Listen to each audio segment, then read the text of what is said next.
Hola, yo soy Jeremy Carreño, estudiante de Física 3 del grupo F4B.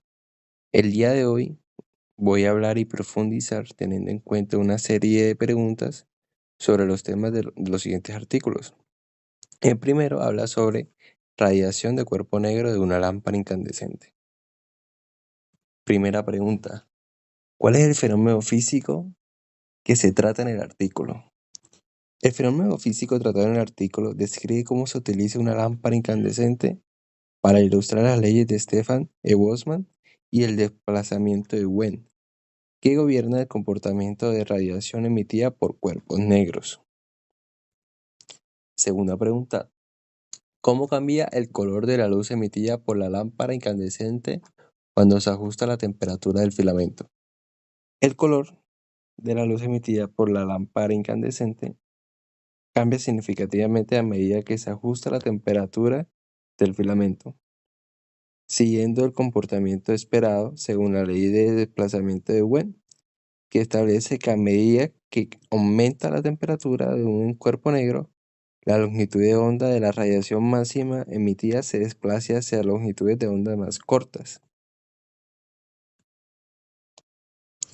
Tercera pregunta: ¿qué relación existe entre la temperatura del filamento y la intensidad de luz emitida por la lámpara? La relación entre la temperatura del filamento y la intensidad de luz emitida por la lámpara incandescente está gobernada por la ley de Stefan E. Boltzmann, que establece que la potencia total radiada por un cuerpo negro o casi negro como el filamento de tungsteno es proporcional a la cuarta potencia de su temperatura. Teniendo en cuenta esta ecuación que se ve en pantalla, P es la potencia total radiada, Epsilon es la emisividad del material, A es el área de la superficie del filamento, alfa es la constante de Stefan E. Boltzmann y T la temperatura en Kelvin. Cuarta pregunta: si se utiliza una lámpara con un filamento más caliente, ¿cómo varían las longitudes de onda predominantes en la luz que emite? Longitudes de onda predominantes en la luz que emite se desplazan hacia longitudes de onda más cortas. Este fenómeno está descrito por la ley de desplazamiento de Wien, que establece que la longitud de onda correspondiente a la radiación más intensa emitida por un cuerpo negro se reduce a medida que aumenta la temperatura del cuerpo. La ley de desplazamiento de Wien se expresa como lambda más igual a B sobre T, donde el lambda más es la longitud de onda de la radiación máxima, la que tiene la mayor intensidad. B es la constante de desplazamiento de Wien y T es la temperatura absoluta del cuerpo en Kelvin. Teniendo en cuenta esto, el filamento más caliente da la longitud de onda más corta, desplazándose de rojo hacia amarillo y blanco en el espectro, como una mayor proporción de radiación en el rango visible, lo que hace que la luz emitida se vea más brillante y más blanca. Quinta pregunta: ¿qué sucede si se enfría el filamento de la lámpara y cómo cambia la apariencia? Si se enfría el filamento de la lámpara, se producen varios efectos relacionados con la radiación del cuerpo negro y la temperatura. A medida que la temperatura del filamento disminuye, la intensidad de luz que emite también disminuye. Esto ocurre porque, según la ley de Stefan Boltzmann, la potencia total radiada por un cuerpo negro es proporcional a la cuarta potencia de su temperatura, anteriormente mencionado, y el espectro de radiación se desplaza hacia longitudes de ondas más largas, según la ley de desplazamiento de Wien. Cuando la temperatura de un cuerpo negro disminuye, las longitudes de onda de radiación de mayor intensidad se desplaza hacia longitudes de onda más largas. Sexta pregunta: ¿cómo podría usar un espectro de luz para estudiar las características de la radiación emitida por la lámpara? Bueno, en el contexto del artículo, un espectro de luz se puede usar para estudiar las características de la radiación emitida por la lámpara incandescente de la siguiente manera. Primero, determina la temperatura del filamento. El espectro permite identificar la longitud de onda donde la radiación es más intensa, usando la ley de desplazamiento de Wien. Se puede calcular la temperatura del filamento en función de su emisión, relacionando directamente la radiación observada con la temperatura. Segundo, analizar el color de la luz emitida. El espectro muestra cómo a temperaturas más altas el pico de radiación se desplaza hacia longitudes de onda más cortas. Esto explica el cambio en el color de la luz que emite la lámpara al ajustar la temperatura del filamento. 3. Evaluar la proporción de luz visible frente a infrarroja. El espectro revela que a bajas temperaturas la mayor parte de la radiación está en infrarrojo, o sea, invisible, mientras que a temperaturas más altas aumenta la proporción de luz en el rango visible. Esto permite la eficiencia de la lámpara y entender por qué gran parte de la energía se pierde como calor. Visualizar la distribución de la energía. Al graficar la intensidad de la radiación en función a la longitud de onda, el espectro ayuda a comprender cómo se distribuye la energía emitida por la lámpara en rango visible e infrarrojo, destacando la naturaleza como continua de su función. Séptima pregunta. ¿Por qué es importante entender la distribución de energía de la luz emitida por un objeto caliente, como la lámpara incandescente?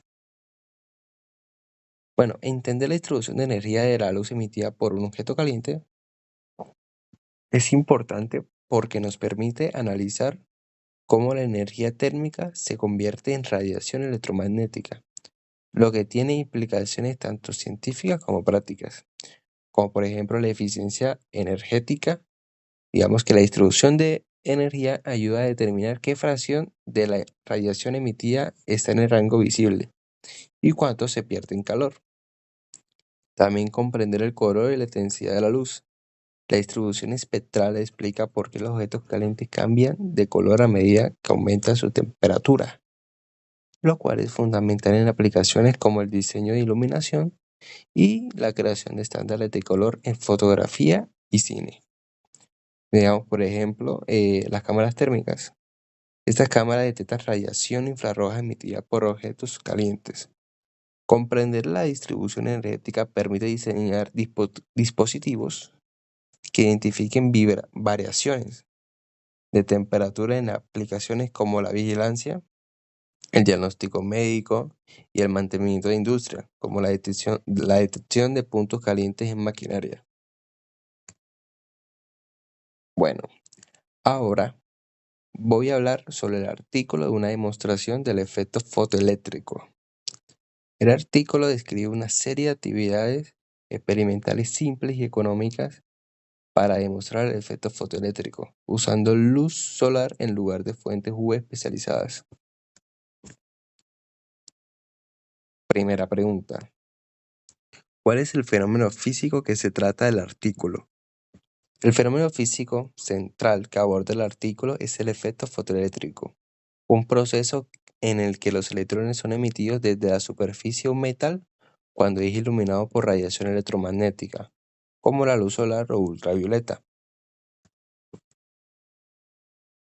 Segunda pregunta. ¿Por qué se necesita una luz de cierta frecuencia para que ocurra el fenómeno observado en el experimento? Bueno, para que ocurra este fenómeno fotoeléctrico se necesita una luz de cierta frecuencia mínima, conocida como frecuencia umbral, porque los electrones en superficie de metal están ligados por una cantidad específica de energía llamada función de trabajo del metal. Tercera pregunta. ¿Cómo influye la intensidad de la luz en la cantidad de respuesta generada por el material?